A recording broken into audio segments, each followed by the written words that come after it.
Well, howdy, folks. Welcome back to history class here. Normally we start history class saying when we last left our heroes, but today it's more like when we last left our villains, because we were looking at some bad people.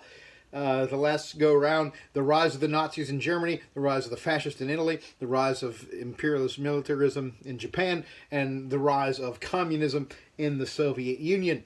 And all of these kind of conquering dictatorial illiberal forces emerging around the same time is going to mean bad news for the world. Ultimately, this move toward dictatorship and authoritarian and even totalitarian government, where the governments are beginning to move and take control over every aspect of society, is going to lead to tens of millions of deaths around the world, and probably the greatest tragedy. I talk about World War I's the greatest tragedy in world history. Some of that is because I think World War One causes World War Two to a great extent. World War One was obviously more avoidable. World War Two you couldn't really get out of. But if you're looking at direct causes, World War Two might be the biggest tragedy in the world. So, excuse me. So when last left off, we were talking about Hitler kind of coming to power in Germany. And he comes to power in 1933. There's about a period of maybe not quite 5 years where he's kind of consolidating power in Germany, trying to win over the people, installs an insane propaganda regime that is working really hard to brainwash the people into supporting his insane ideas. I just thought of a video I can find to show you about that. It's absolutely astounding, some of the tricks that Joseph Goebbels, the leader of the German propaganda ministry, had this famous line that if any lie that you repeat loud enough, long enough, people are going to begin to believe. And so that was his relationship to the truth. It's just say whatever you want loud enough, long enough, people are going to begin to believe it. And the Germans did. The Nazis were not necessarily unpopular in Germany. There certainly were pockets of resistance to Nazism within Germany. Somewhere on my shelf here, there's a biography of Dietrich Bonhoeffer, who's a German pastor who winds up giving his life in opposition to the Nazi regime. Actually, became part of a plot to assassinate Hitler after initially having been a pacifist, until the war changes his mind about that.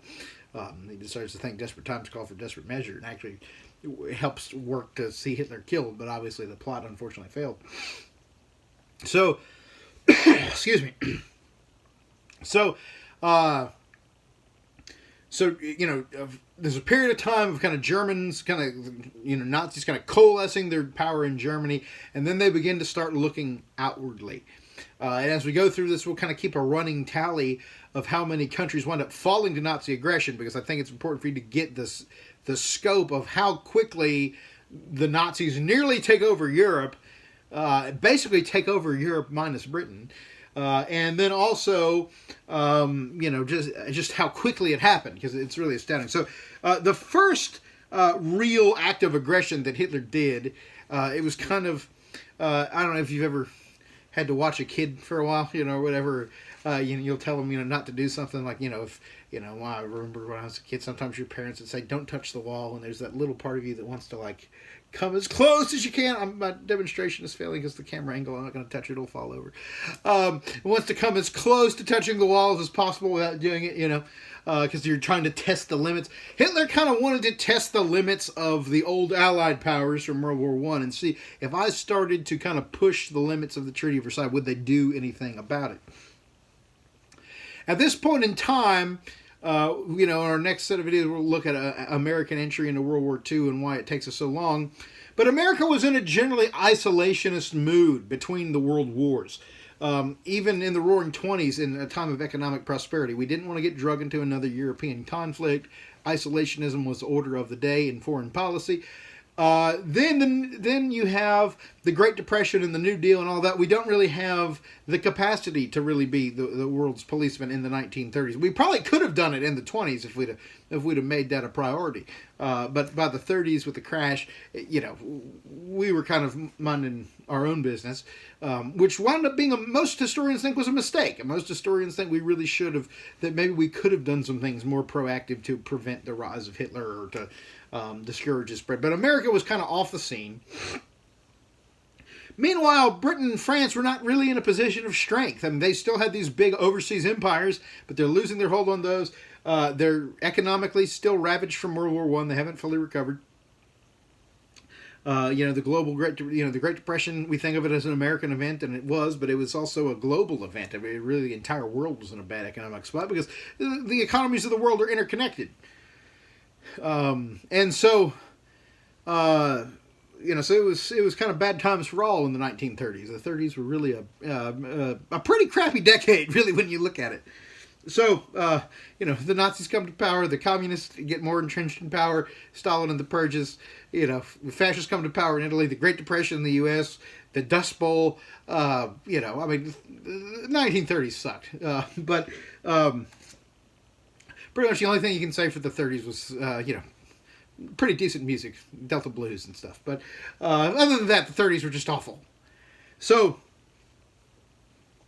anyway, you had really Hitler is trying to gauge how far he can push the Allied powers, and the answer turns out to be pretty far. So the first thing he tries to do is he moves troops into a part of Germany known as the Rhineland that was near the French border that was supposed to be demilitarized. So part of the Treaty of Versailles is Germany's not supposed to bring troops within so many miles of the border. And so he brings troops all the way up to the edge, in a kind of threatening way, and the British and the French kind of go to him like, you can't do that, and he kind of says, oh yeah, what you going to do about it? And they said, nothing. All right, so they kind of back off. They don't really punish Hitler for moving his troops into the demilitarized zone, which Hitler takes as a sign of weakness. He starts to think that he's not going to have any resistance at all toward further acts of aggression. So then he with that being established, he moves to the conquest of Austria, which was actually his homeland.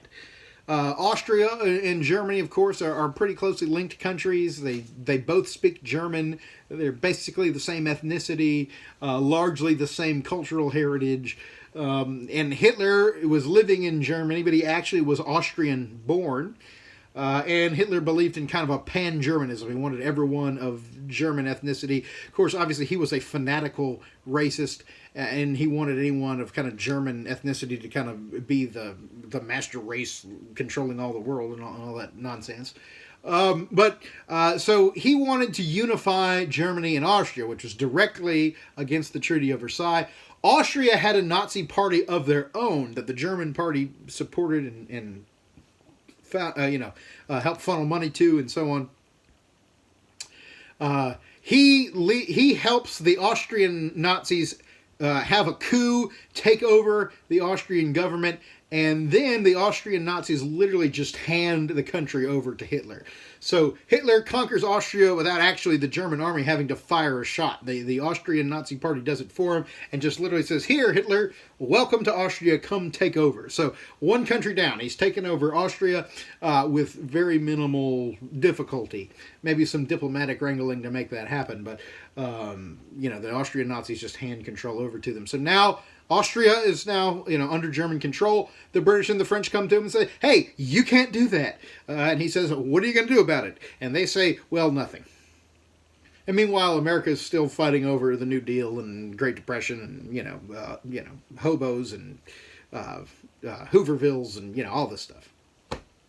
Hoover's out of office, but you know what I mean. So, you've got, so from there, Hitler decides, all right, I got Austria. Now look at Czechoslovakia, the country that currently is two countries, the Czech Republic and Slovakia, but they were together in one country after World War I. And within the Czechoslovakia, there was a region known as the Sudetenland, and the Sudetenland was ethnic Germans were the majority in the Sudetenland. So that particular region The way they redrew the map after World War One, it belonged to Czechoslovakia, but a lot of the people spoke German or of German ethnicity. So Hitler basically went out and said, I have the right to take the Sudetenland. That's really German territory. It ought to belong to Germany. I can take that from them. And so the Czechs are kind of like, no, you can't. That's ours. So, Czechoslovakia is not exactly a world power. So they go to the British and the French for help. And they say, look, hey, Germany's really starting to become a problem here again. And they're going to try to take this land from us. So, why don't you try to do something to stop them? Because they'll listen to you. You've got bigger guns. You've got bigger armies, right? So, at the time, unfortunately, Britain and France at the time were being ruled by people who had an intestinal fortitude level of 0. You wish you could have gone back in time and given their leadership in the 30s. You wish you could go back in time and like give them some testosterone shots or something. So Neville Chamberlain was the name of the British Prime Minister. The name of the French Prime Minister was a fellow named Edouard Daladier. And they agree to sit down with Hitler, and they agree to what they call the Munich Pact. I'm trying to make sure. Yeah, that's me. The Munich Conference. And they sit down in Munich, Germany with Hitler, so they actually came to Germany to do it. And they decided, well, why don't we carve out a compromise? They were operating under the philosophy of appeasement, which is try to get the dictator or, to leave you alone by giving him a little bit of what he wants and hoping that's enough. But in reality, all it did was feed and strengthen the wolf. I mean, this is like, kind of a kid just saying, well, maybe if I go ahead and just give the bully my money, he won't punch me in the face, So they sit down. And the agreement that they come up with at the Munich conference is, you know what, Germany, we'll let you take the Sudetenland as long as you don't take anything else. Meanwhile, the Czechoslovaks, they were not invited to the conference. So Czechoslovakia is not there. Britain does not control Czechoslovakia. France does not control Czechoslovakia. But they say, here, take this region of Western Czechoslovakia, Adolf, and then we understand that you'll honor the deal because you're obviously such a man of high integrity. You'll leave everything else alone. Well, I mean, this is the height of cowardice and naivety. I mean, I hope they weren't so stupid. I can't decide whether I want them to be so stupid to believe Hitler would honor this pact or whether to believe they were just so cowardly they didn't want to do anything about it. Foolishly, at the time, like the British people and stuff are celebrating. Some of them are that we managed to avoid a war. When Chamberlain lands in London, when his plane lands in London after leaving the Munich conference, he holds up a copy of the Munich Pact, and he says, this document means peace in our time. Didn't work out too good. It didn't work out too good at all. Because what happens is Hitler is emboldened to further conquest from there.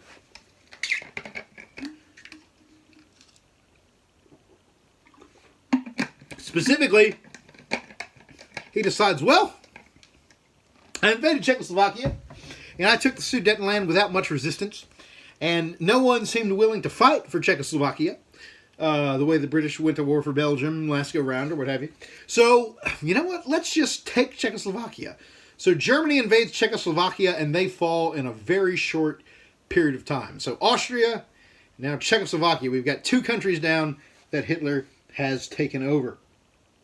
And again, no one has really risen up to stop him. Now, at this point, the Soviet Union is starting to get nervous because Germany is starting to look towards some territories toward their east. In particular, they're starting to set sights on Poland, which is the invasion of Poland is going to be the thing that really triggers the war in Europe. After watching the way Hitler goes through Czechoslovakia, I forgot to say, the British and the French go to Romania and Finland, Poland, Romania and Poland, and sign security treaties with them, saying that if the Germans invade, we'll back you there. And they thought that maybe by doing that, they would, be a deterrent towards German aggression, get Germany's respect. But it was too little too late after Munich. And Winston Churchill, who was the leader of the opposition Tory party in Britain, was jumping up and down saying Chamberlain is being a fool. We need to take Hitler seriously. We need to do something about this guy while he's still in a state of weakness. But unfortunately, he was just kind of one lone voice crying in the wilderness. No one paid any attention to him until such time that Hitler had grown into a real juggernaut that people would have a very hard time dealing with. Had the British or an Allied force tried to do something about Hitler, when they first sent troops to the Rhineland, it would have been a much different war than the war you had several years later of them being able to rebuild their economy and rebuild their army and create this incredible mobile unit known as the Panzers, which is the German word for tanks. I forgot to mention, not long after occupying the Rhineland, they also built a line called the Siegfried Line that they said was a response to the Maginot Line, which was a major defensive fortification that the French built.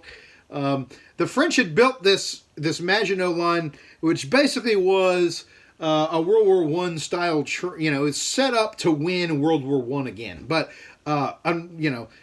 the French didn't realize that the technology had grown too much in the last 20 years, that World War II is going to look very different than World War I, just by the nature of the technological advancement, particularly in the arena of armored forces with tanks.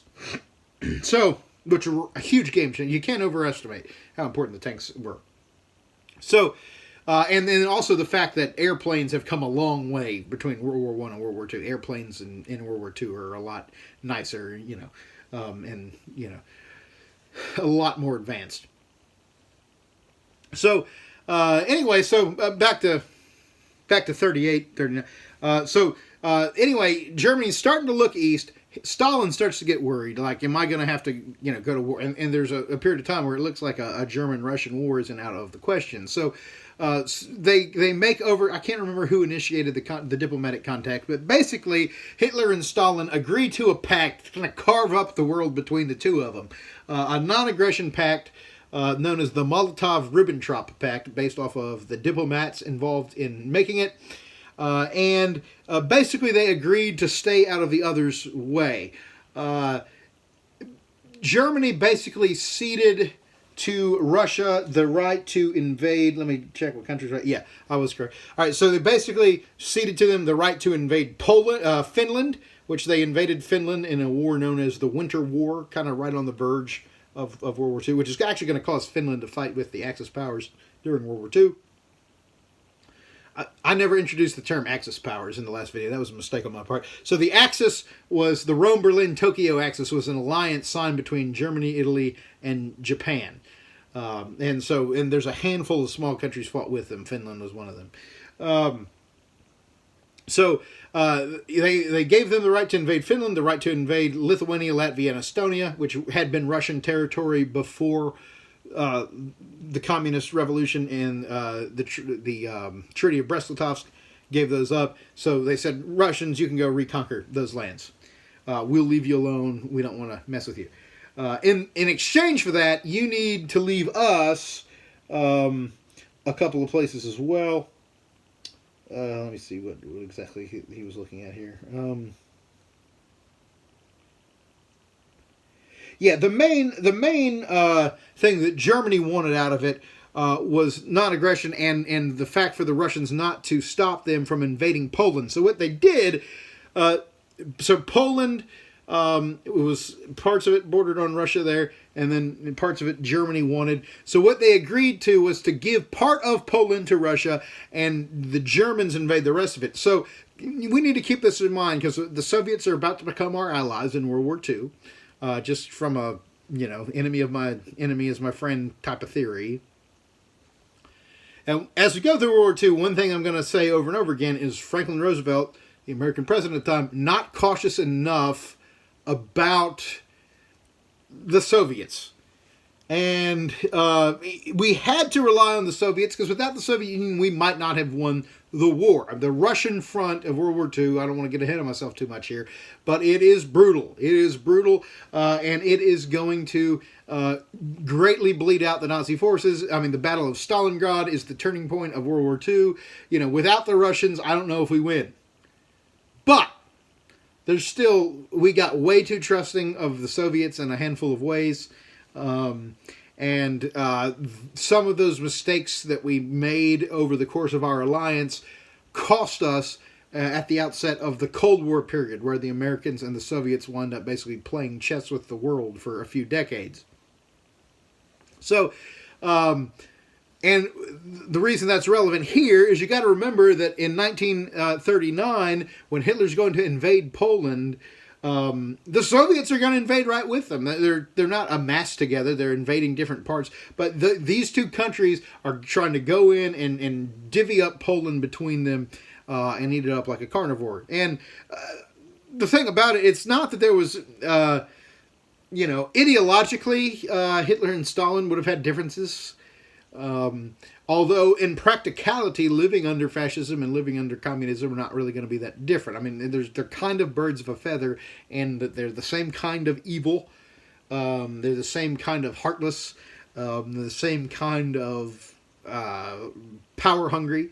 They're a little different in what their ideological justifications for their activities are. But although those may be masked for ambition anyway. Ultimately, though, they weren't really friends, but they agreed not to be each other's enemies for a period of time, which we'll get to how that changes in a moment. So, from there, Hitler invades Poland in 1939. And so Hitler... a couple of the aspects of the German army. The Germans practiced a type of warfare that had never been seen before because technology just made it possible, which they called Blitzkrieg, which was a German phrase that meant lightning war. And of course, that word blitz really came into popular speech, and you hear people use that in football and a whole bunch of other contexts. But what it means lightning war in German. And what that meant was World War II is going to be fought at a very mobile pace because we developed much more sophisticated airplanes that can go much farther, fly much better. You actually have like a glass covering the pilot's head. He's not like exposed to the elements up there in the sky. You don't have the same sorts of, you don't have the old World War I biplanes and triplanes anymore. You've got closer to what we would recognize as like legitimate, fighter, planes. So, and bombers. So, the Germans had an air force called the Luftwaffe, was what they called it, and they were extraordinarily proud of their Air Force. It was the greatest in the world up to that time, or so we thought. The Brits are going to do something about that. And in particular, they had a plane known as the Stuka dive bomber, which was designed to drop down and drop bombs on people. That was particularly lethal. And they were moving very quickly using these armored panzer units or tank units. Tanks were introduced halfway through World War I. They were kind of slow. They were hard to shoot, because they're big armor-plated things, but, they could only go so fast and so on. But by World War II, the tanks are humming along. And so the French in particular, but also the British, they kind of come in prepared to fight World War I again, thinking it's going to turn into trench warfare.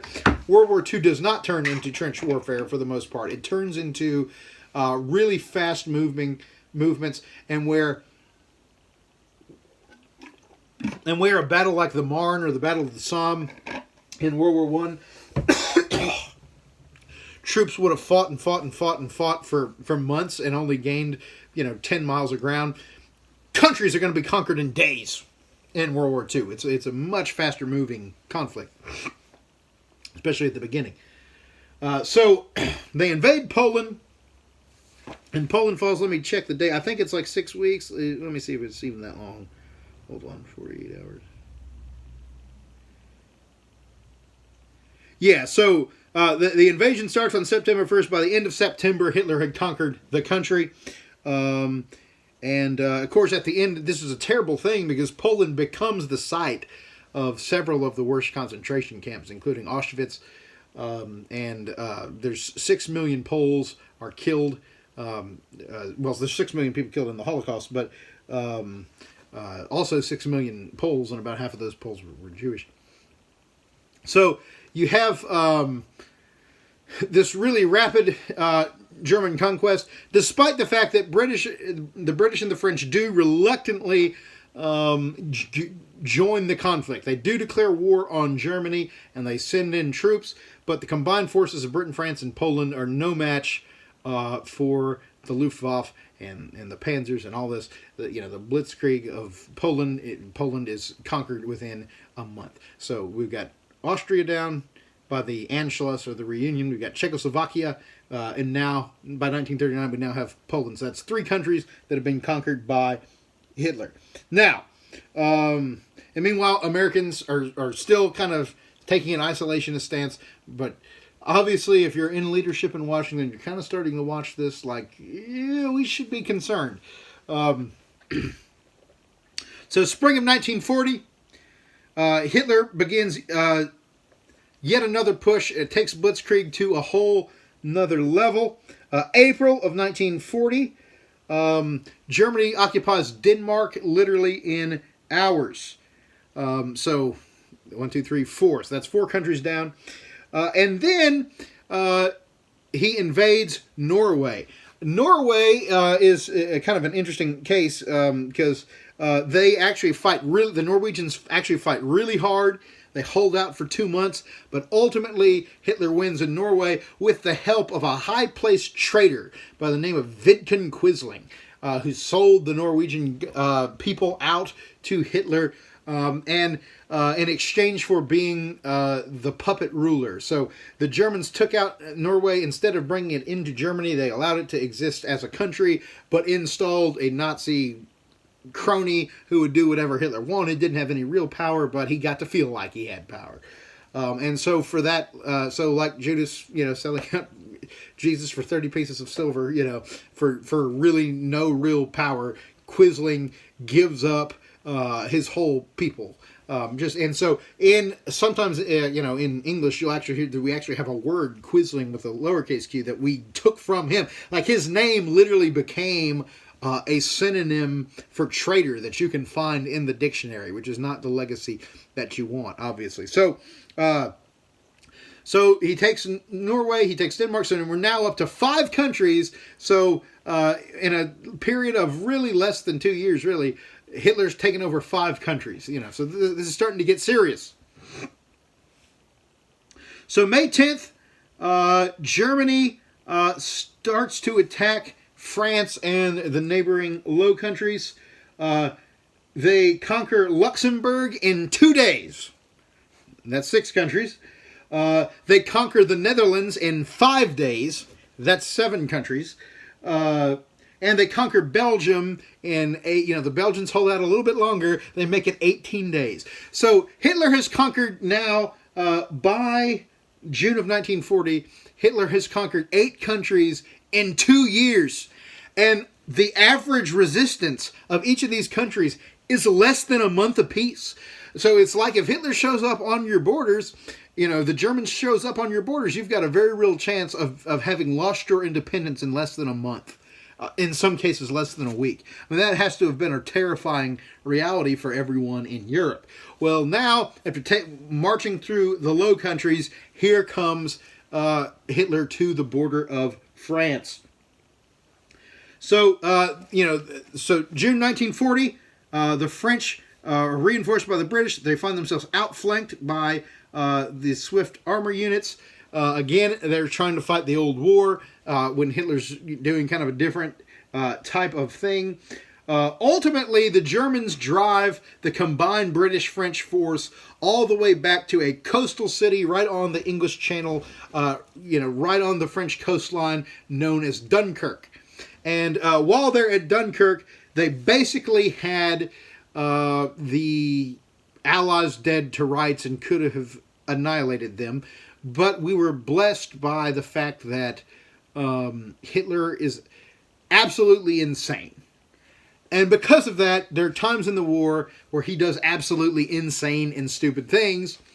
which exasperated his generals, who at times, some generals wanted to assassinate him. Not necessarily because they were offended at the Holocaust, which is what you might think would cause you to turn against someone, but because they thought he was just an idiot in how he was handling the war. And so, ultimately, Hitler is so proud. His ego was just massive. I mean, I don't think that's a shock to anyone to find out that Hitler was a massive egotist. He was so proud of this Luftwaffe, this Air Force, that he wanted the Luftwaffe to be able to take credit for the defeat of the French and the British, and he actually held off some troops that really had the Allies, the Allied powers. Again, we're going to use that term Allied powers that we used in World War I. It's going to refer again to Germany's opponents, whether it's France, the United States, Britain, Soviet Union, etc. So he had the Allies like kind of dead to rights, waited for the air troops to get there, held off the land troops. Meanwhile, while that delay happens, the weather changes. And the weather changes, which I assume were really an act of divine providence, work in favor of the British and French. And the British launch one of the greatest rescue missions in the history of warfare. Basically, I mean, every boat that they could get in England, people's individual fishing boats, whatever, they went across the English Channel, picked up the entire British and French force that they could get, went back to England and used that English Channel that has helped the British out so often in warfare throughout history, used that as a defensive thing. So, the British returned to their homes, and with them, a lot of the French soldiers. So by now, I mean, look, Hitler takes over France in 1940, and he establishes a new Nazi French government with a capital in the city of Vichy. And a Frenchman by the name of Marshal Pétain, who had been one of the French's biggest war heroes, one of France's biggest war heroes in World War I, actually assumes that position as the head of the Vichy Nazi French government. Just like Vidkun Quisling in Norway, sells out his people for apparent power, and so now I think. So what happens is those Frenchmen that were able to escape France set up a government in exile in London and called themselves the Free French. And they were led by a man named Charles de Gaulle, who was going to really be the leader of France he led the French resistance to the Nazis throughout World War II after the fall of France in 40. And then he actually becomes the president of France for an extended period. He's basically the leader of France for 20 plus years, which is unusual because France doesn't usually have a constitution for 20 years, right? They have more revolutions than anyone. It's just like it's Thursday. Why don't we overthrow the government? Yeah, why not? So, of course, the old French joke. Of course, so the Nazis come in, take France over, and then of course, the whole Allies come back in, take the Vichy French out in 1944 and 45. So France, of course, finds a way to lose World War II twice. Of course, who else but our friends the French could lose a war twice? Meanwhile, England is basically the last hope for democracy in Europe, or for resistance in Europe, because we've got, I think we're 8 countries now, and then France would be the 9th. So again, Hitler's taken out 9 countries now in 2.5 years, and Britain kind of stands alone. But Britain has the advantage that they have had for generations, for centuries, and that is the fact that they are an island. If I were an Englishman, I would just go to the beach and just kiss the English Channel, because it has saved Britain from conquest 1,000,000 times. And this is no exception. Hitler, his plan was, many conquer, whether it's Napoleon or, Philip II. I mean, you can go throughout history. People have wanted to conquer the British and then failed because the British naval superiority combined with the fact that they're an island. Hitler's idea for how he's going to wear the British down is he is going to unleash the Luftwaffe, the German Air Force, to unprecedented degrees of attacks on Britain. Just waves of airplanes, waves of bombers like you've never seen. And so the Battle of Britain is an extended several months long air war, air battle. And let me see if your book has the statistics.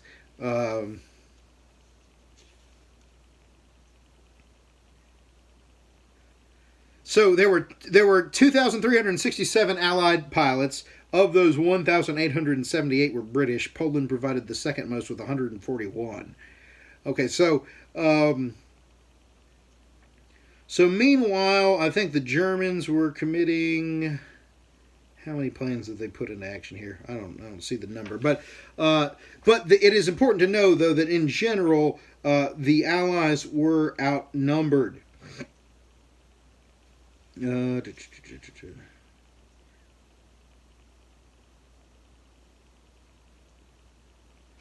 So I don't have the numbers, but it's generally considered that the British were outnumbered pretty severely, and the damage to the British land was incalculable. I mean, there's so many buildings, especially in the urban areas, just got bombed to smithereens. However, the British Royal Air Force and a handful of other Allied nations where the resistance forces were still in operation, they somehow, just through a combination, well, there's a technological reason and then there's a personal. The personal reason was just absolute heroism in the conflict. They just acquitted themselves incredibly well. But they had one technological advantage. They had invented radar, and nobody else knew about it yet. So they were kind of able to know when the Germans were coming. The Germans didn't even know about the existence of radar yet, so they didn't take any precautions to fly under the radar, or whatever. And so that kind of gave the British a sense of kind of where they were going to be. That was a big advantage, technologically speaking. But the Royal Air Force still was kind of up against it. And what's crazy is the British RAF really puts out more casualties on the Germans than the Germans did on them.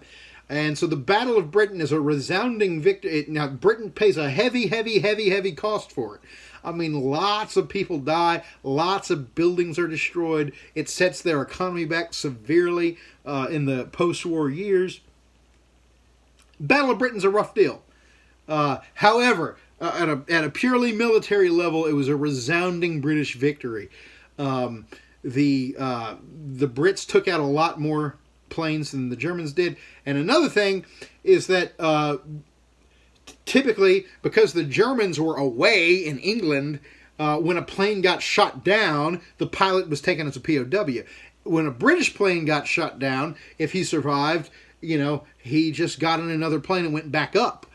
So Britain was able to replace their losses in an easier way than the British. And of course, Churchill, by now Winston Churchill, who has led the Conservative Opposition Party, has now become the Prime Minister. He's now in charge of England, becomes a very important person throughout World War II, and is one of the great heroes of the war, and is a great, great leader of Britain during this time. He famously says, as they're facing German invasion, he has this famous quote where he says, "I have nothing to offer but blood, toils, tears, and sweat. You ask, what is our policy? I will say, it is to wage war by sea, land, and air, and with all our might and with all the strength God can give us. You ask, what is our aim? I can answer in one word, victory." Well, that fires me up. That makes me want to go punch a Nazi right now. So ultimately, by the time that, let me give you one more extended Churchill quote here, talking about this is a speech he made kind of at the end of the Battle of Britain. He said, "Hitler knows that he will have to break us on this island or lose the war. If we can stand up to him, all Europe may be free, and the life of the world may move forward onto broad, sunlit uplands. But if we fail, then the whole world, including the United States, including all we have known and cared for, will sink into the abyss of a new dark age. Let us therefore brace ourselves to our duty, and so bear ourselves that if the British Commonwealth and its empire lasts for 1,000 years, men will still say, this was their finest hour. And another time he says of the Battle of Britain that never in the history of the world have so many owed so much to so few. And so Churchill, great speechmaker. But you see there that he throws that in there, including the United States, because Churchill by now is begging Franklin Roosevelt and the Americans get involved. But so far, haven't overcome American isolationism just yet. But we were kind of on the borderline where it was going to be harder for us to hold out even before the Pearl Harbor incident, which we'll talk about soon to come. One last thing we'll talk about the war overseas before we get into America's road to entry in our next lesson. The real moment where Hitler snatches defeat from the jaws of victory, the Battle of Britain gave democracy and civilization and freedom a fighting chance again in the world. And it really was, like, the Battle of Britain really is that dire of a circumstance. I don't know if democracy is still a thing in the world if the Germans take over Britain at that point in time. I mean, the Americans might have held on, but I don't know. They may not. At some point, Hitler would have gotten greedy for America, you know. So the real moment, the Battle of Britain gives freedom a fighting chance, but the real moment that sets in motion Hitler's defeat is him repeating the mistake that Napoleon made when Napoleon was the last man before him to really try to conquer Europe in a sustained way. And what Napoleon had done wrong was he invaded Russia in the fall. And so what Hitler does is he invades Russia in the fall. I shouldn't have to tell you that that's not smart.